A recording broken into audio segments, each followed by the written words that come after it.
good, the bad, and the ugly, powered by Actor.io. So, in this series, we are going to talk to various security researchers, security engineers, professionals, and CISOs, CIOs, and everybody from the security community who has been working with different organizations to talk about their security experience and bring some interesting conversation to you. So, today we have a very special guest with us. You might have known him by his pseudonym, logicbomb. He's very active. His name is Avinash Jain. He worked at Blinkit, CRED, and currently building the security with Microsoft. So, without any further ado, let's call Avinash and kick in the conversation. Hi, Avinash. How are you doing? Hey Harsh, I'm doing good. How are you? Yeah, I'm good. Thank you so much, first of all, for joining us this late. So, a lot of people already know you from your work, and you are quite famous with your blogs from the Logic Bomb on Medium. So, would you like to briefly introduce about yourself and start the conversation? Sure. I think first of all, thanks for having me, and also thank you for giving a brief introduction about me. So all those people who know me by social media, they know me by Logic Bomb. I'm working currently with Microsoft, and I previously worked with a couple of startups, CRED and Blinkit, where I was building security and leading a couple of teams. I started my journey working with Make My Trip, where I used to be a software developer. I was a developer for I think quite a 6 month of period, and then I got switched to security man. Then that's when my security journey got started, and I started as an application pen tester, and then started evolving in different roles: DevSecOps, containers, security, audit, compliance, all sorts of things. Also start coming into the bucket.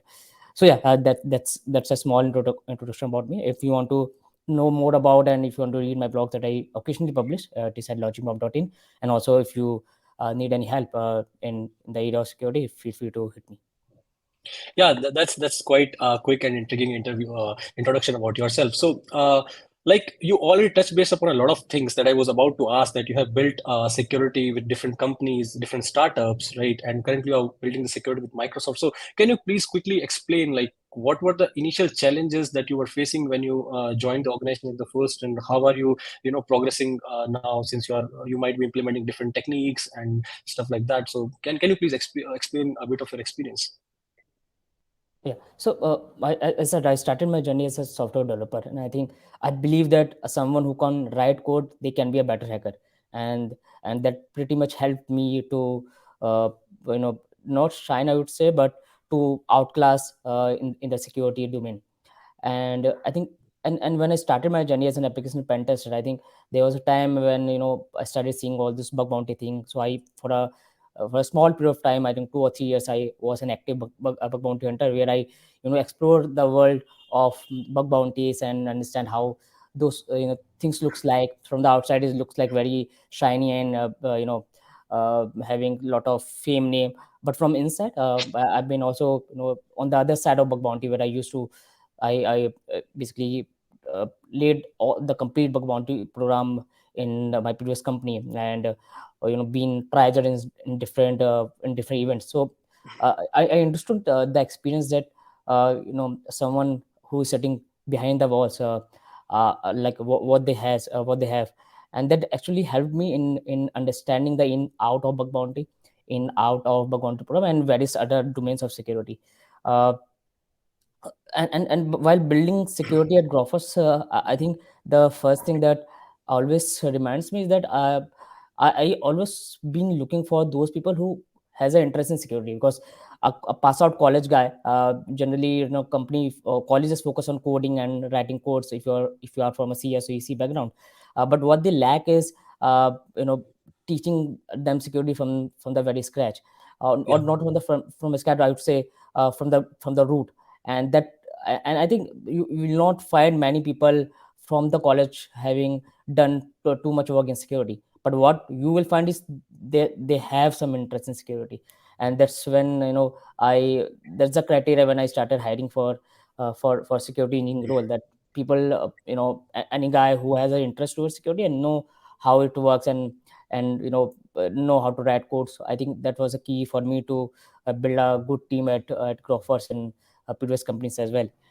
And then I switched my role from being a security engineer, or leading security, to a role where now I am in it. I am currently in Microsoft, handling product management role, where my the aim to be at this role is to understand the customer base. Because when you speak about security, when you just coin a term security, it generally creates that hindrance in people's mind, like security will hinder their Yeah, developer true. workflow. People generally get afraid when they hear the term security. So I wanted to understand the customer pain points from closely. How, so when product team builds the future, it doesn't go in one flow. There are a lot of brainstorming happens. There's a lot of customer insights happen, and which I want to understand from the security perspective. For a very small example, suppose you have an OTP field where a customer needs to fill OTP to authenticate into the application. Now what that digit should be, what the length of OTP should be, is it 4 digit, is it 6 digits?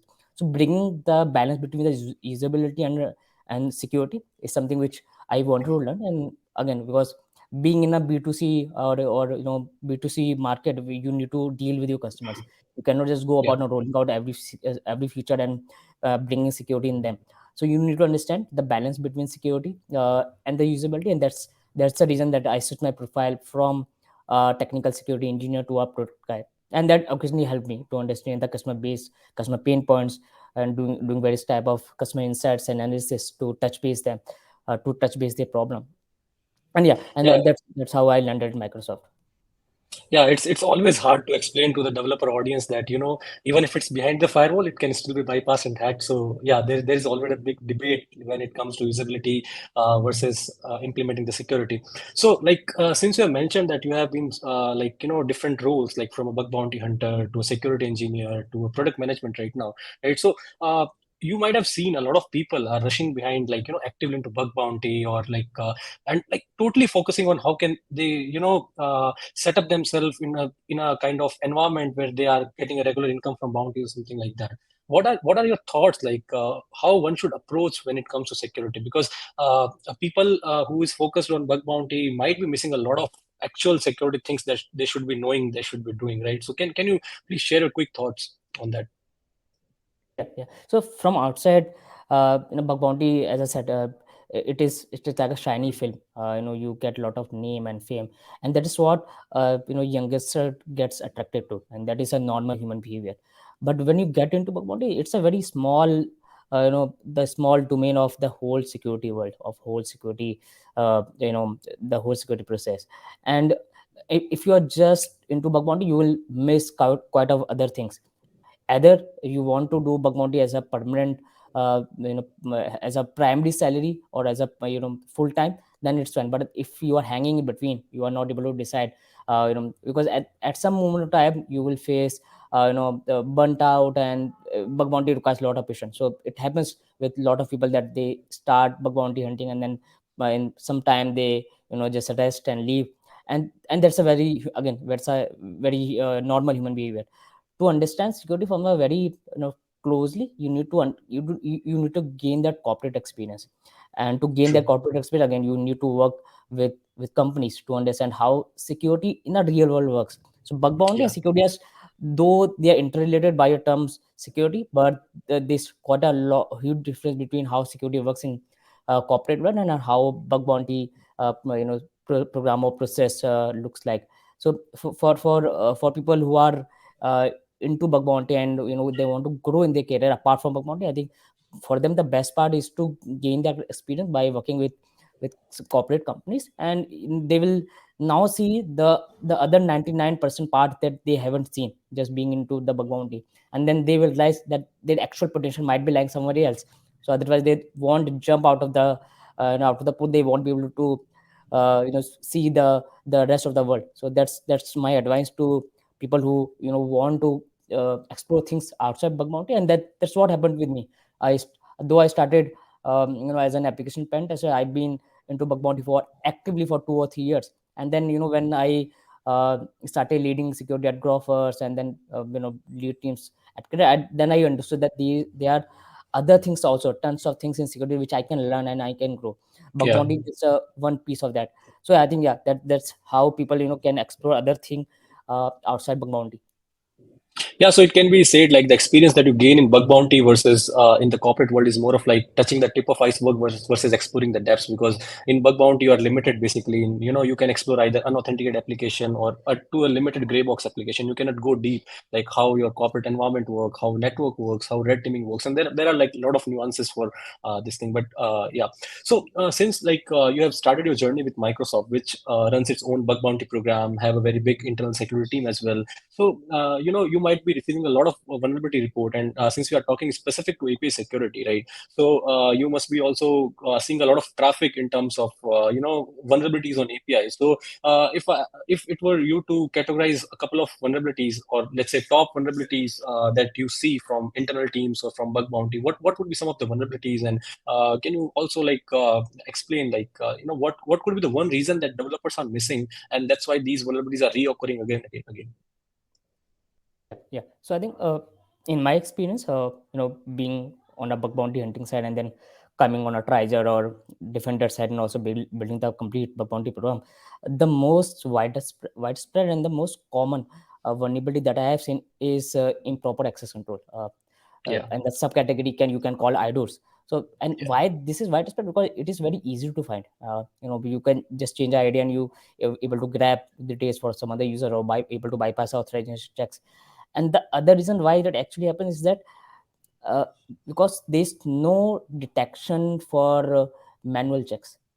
You cannot run a scanner and get IDOs. You cannot run a yeah, tool and get able to bypass broken access control or improper access control. Why? Because these are human errors. When when you have a poorly designed architecture, or when you have a very insecure design, architecture, these things happens. And when and this and this these are the human error. Yeah, human needs to design your access control. It is not an automated scanner or automated tool that will come and design. And there's no machine or tool that can actually find that you have a improper access control, that you have a IDOR.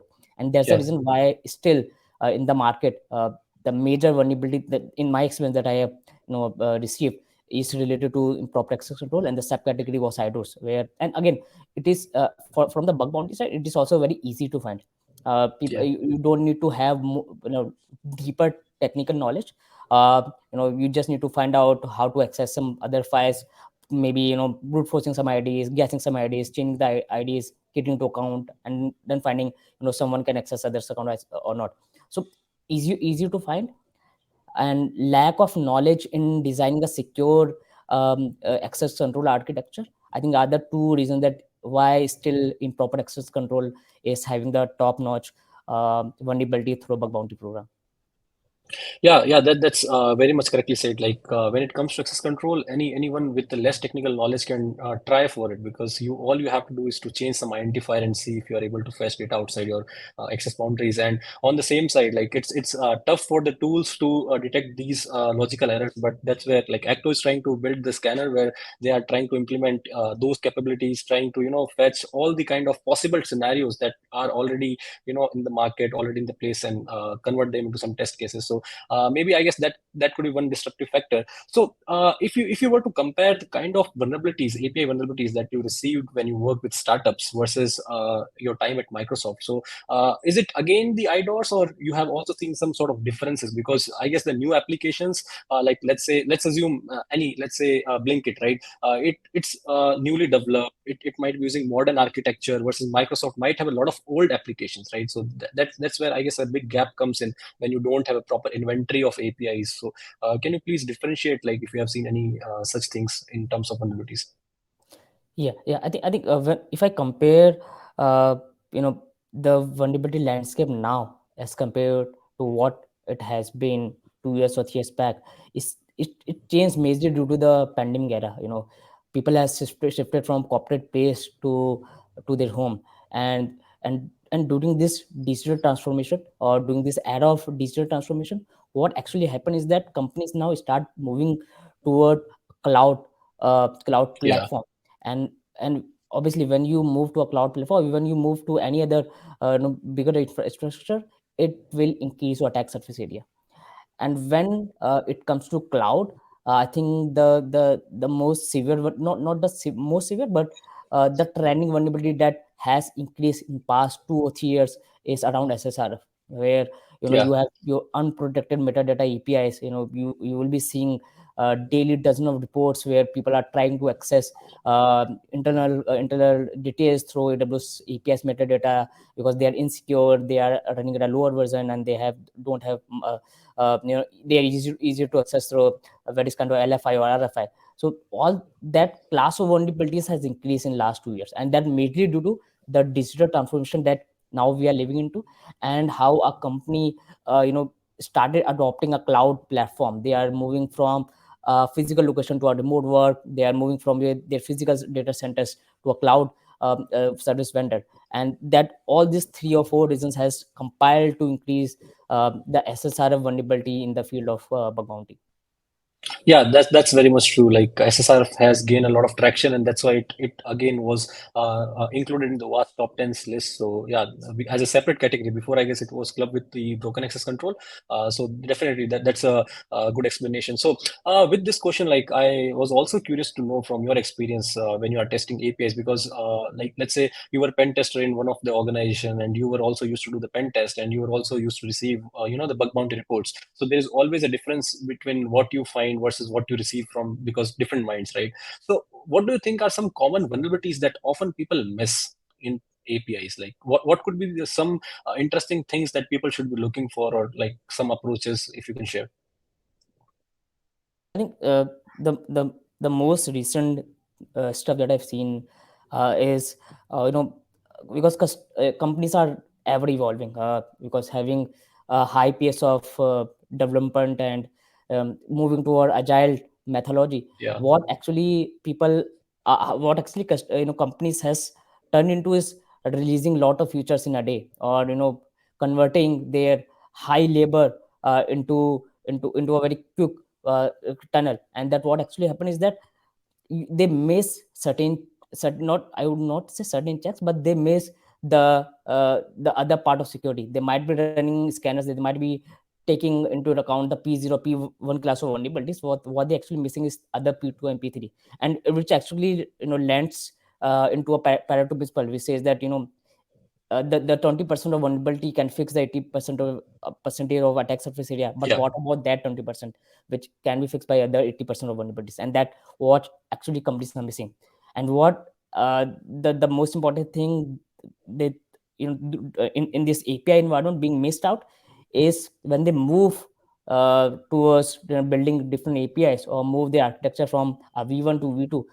What they miss is depreciating the API version Yeah. before. And you will True. find a lot of bug bounty reports where just changing the version of API, you will find various other loopholes in the previous depreciated API. Why? Because this has not been taken care now, because company has moved to the API version 2 or version 3. They forgot to depreciate it. They forgot to they are not handling it securely. Obviously they won't handle because Yeah. of depreciated, not in use.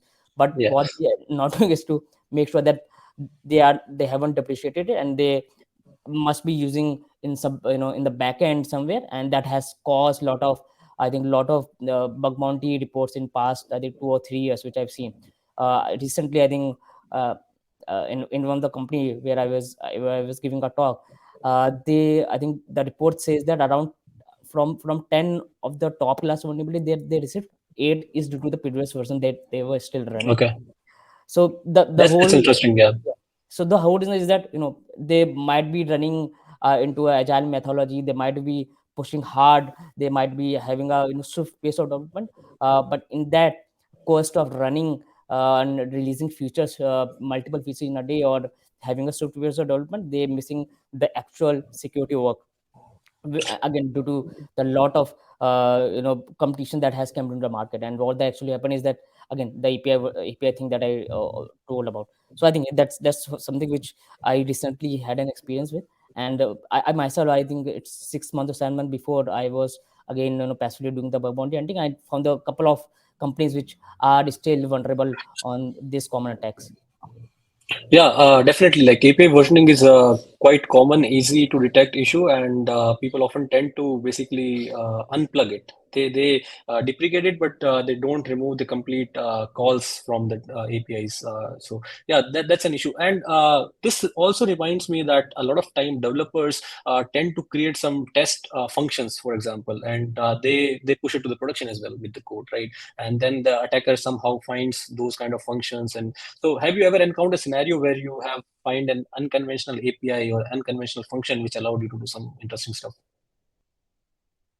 Yeah. I think that's merely because what we discussed in the last question, and I always say that whenever you are sort of pacing into a development, the only thing that you need to take care from the security perspective is not that 80%, but is that the 20% or there's a vulnerability that is coming the 80% of attack surface area, and uh, and people finding API bugs, tweaking functions, adding parameters, and there's a different class of vulnerabilities which is multiple parameter pollution, where you can add multiple Yeah, parameters at the same time, you can bypass some authorization checks, and that actually is the real world vulnerability that actually happened because of misconfigured server that you are running, proxy server that you are running behind.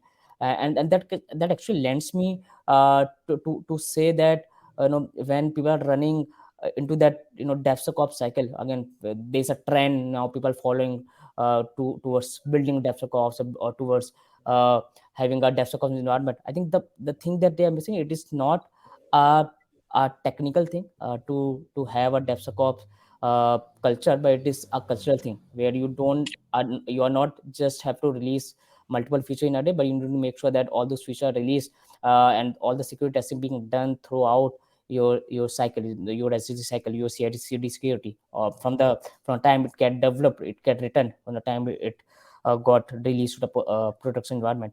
I think, and that's the reason that in the cost of moving towards the catchy term of DevSecOps, people are actually missing how to build it.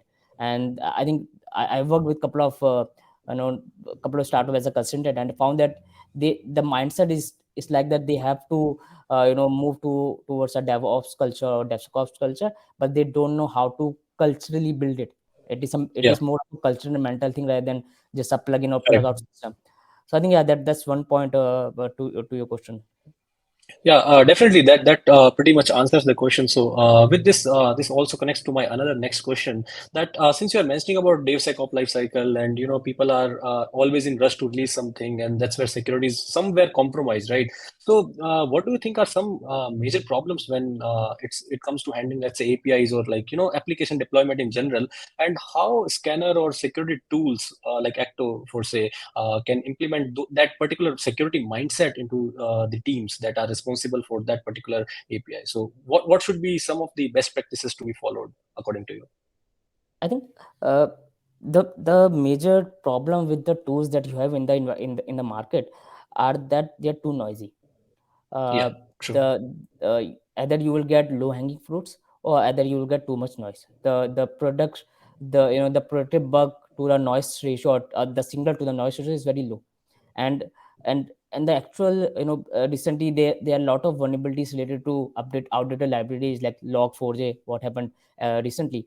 And that is because all those tools, which is CSA tool, software composition analysis tool, or dependency scanners, they are more like a noisy tool. They will give you 100 of vulnerabilities, but honestly 90% of those findings are for either false positive, or they doesn't need to be paid attention to. And that's what current tool in the market are lacking. Either they are noisy, or either they are false positive, and covering I'm covering a specific class of vulnerability, which is outdated libraries or software composition test. You will find a lot of tool which runs and give you this library is running on a previous version, but what actual thread it is bringing, it is not something which this tool covers. And I think maybe Acto, or maybe some other companies can come up with those tools which can reduce this noise, and Yeah, actually give the productive bugs which needs to be fixed, have a real world impact. And again, because when you implement this kind of tools, CSA tool or dependency scanner tool, why developers or why the engineers take a back step is because of too much noise. And sometimes in this too much noise, the real bugs get lost. and that was Correct. actually that is actually happening in this kind of scanners. I think if Acto or any other company, have a plan to build such tool, they need to make sure that the signal to noise ratios are very less. You are actually reporting the most productive bug rather than having a false positive noise, or having the type of low severity hanging fruits. And because, again, uh, in the previous question when I've been talking about how people are now going toward agile methodology, how they are Yeah. converting from waterfall to a swift pace of development, all of this has actually increased the software composition of your infra. And when the software composition, the attack surface area increases, it obviously brings out a lot of vulnerabilities, and outdated libraries, insecure files. All those are just a couple of things to say about it. So I think, yeah, again, repeating the same thing, if any other company want to build that productive tool, they have to make sure that signal to noise ratio are very less, so that developers or engineers who are actually working on them, or maybe the security team, infra, or SRE team who are handling those alerts, they handle the real fruit rather than just the noise.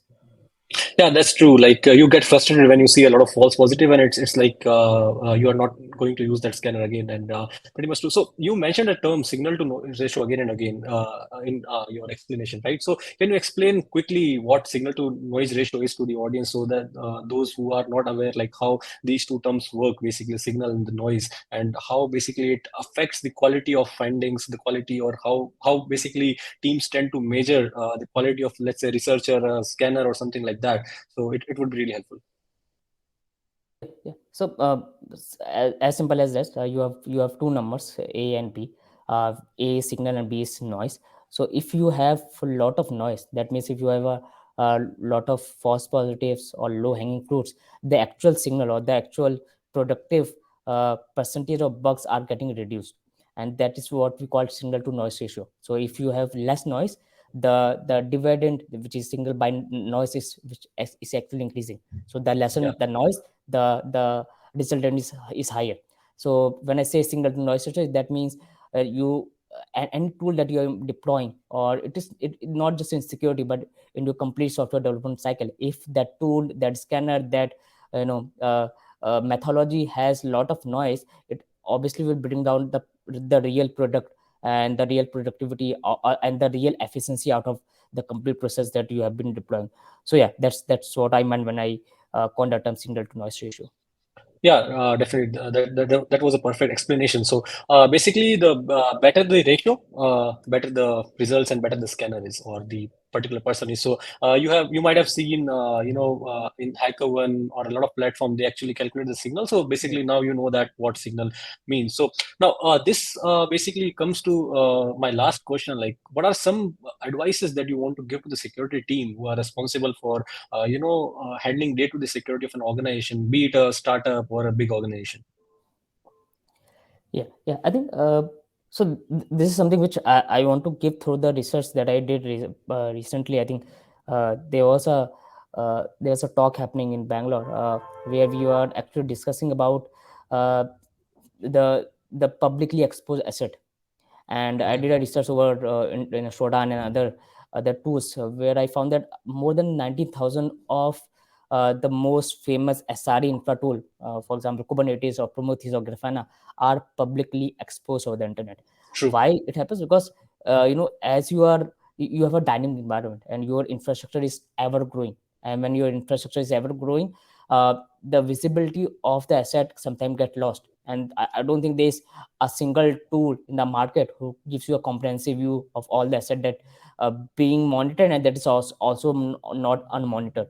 So I think that visibility get missed, and when the visibility get missed, obviously you won't be able to come to know what asset that you have launched, and what is outside the world, and what being hanging in the internal environment. And all of this reason has caused this number to increase by a large amount. There's a report that that I was reading from, I forgot the organization name, but that's a popular organization which released a report saying that around 85% of the misconfigured servers or public assets that has been exported over internet has increased as compared to the year of 2020. And that is a scary number. Like 85% is a huge Yeah. number.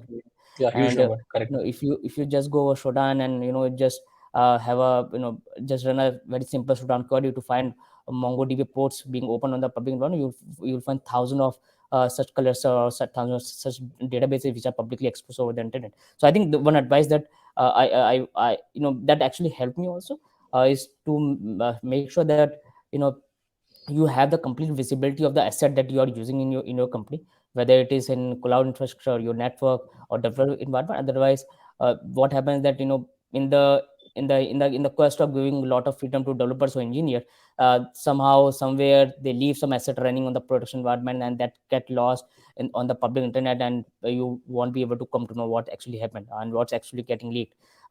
There was a security incident which happened with I think WeWork, where they had their internal visitor tool which got exposed over Yeah. public showdown, and people were able to grab the attacker were able to grab the guest visitor name, their email IDs, their even their selfies which they click. So I think one piece of advice also which I have also taken is make sure you have a complete visibility of your asset, of your infrastructure that you are having, and and how they are interrelated. The internet connection is something which is important for you to understand how they are intricately connected with each other. So I think, yeah, that's something which in the infra team and security team can take care of, having a good visibility of what all happening in the infrastructure, what going out, and what's being spinned up at any point of time. Because you give a lot of freedom to developers, and you don't know what there are 10 servers yesterday, and now there are 20 servers. There might be 5 servers being exposed over the internet just because of development mistakes, which you cannot which you cannot mend. There's no end to the human stupidity, and there's no technique to stop them. True. I think that's one True. thing that I want to do, advise the security and infra team here. Yeah, so as Avinash mentioned that the assets are growing, and if you are not keeping a track like how your assets are spread or how they are exposed, it's going to cause you a lot of trouble. And this is like in the last couple of years we have seen a rise in attack surface or asset management companies which are proactively working on giving you your attack surface or how your assets are widespread. So that's really a good point, that always make check on what kind of assets you are exposing and make sure that you are not allowing any outside or unauthorized user to let basically access those kind of instances. So yeah, Avinash, thank you very much. Would you like to give some close notes or closing notes or anything else as a feedback to the audience, or anything that could be helpful for security engineers or anyone who is listening to this podcast in general? Yeah, I think I usually end the talks having two quotes that I actually believe into. Something which I also I also put in my slides as a bigger title or a center title, which says that you are in the middle of security. So the letter U is actually in the middle of security, and that's actually means that it's not just your security team who are responsible to security, but it is also you who need to make sure that whatever you are doing it securely. And yeah, security is also not a one man army. Like a security team True. comes and deploy everything for you. It is you, or you need to make sure whether you are a coder or you are a data engineer, you are an analyst. You need to make sure whatever you are doing securely. And the other quote that I usually say is that security is not a one night job. It is like a building grow, like step by step, stone by stone. So security is a process. Don't think that you will hire someone and within a year you will be 100% secure. And again, uh, this is a myth. Like nothing can be 100% secure. You might have seen That's those true. Colgate ads which says that it kills 99.99% jumps. It is Yeah. still doesn't guarantee 100% of jumps. So again, you Yeah. cannot attain that security 100% of security. But what you can do is that you gradually improve. You can gradually Yeah. build the room with the perfect stones and Be uh, proactive about your security, basically. Like, be exactly. proactive about your security and make sure that you are taking every possible measures time to time to ensure that you are secure enough. Once again, thank you, Avinash, for your time, and I hope that listener would love this podcast because it had a lot of interesting information. Even I got to learn a lot of things, and we will be bringing so many such talks in future as well. So make sure that you stay tuned. Thank you.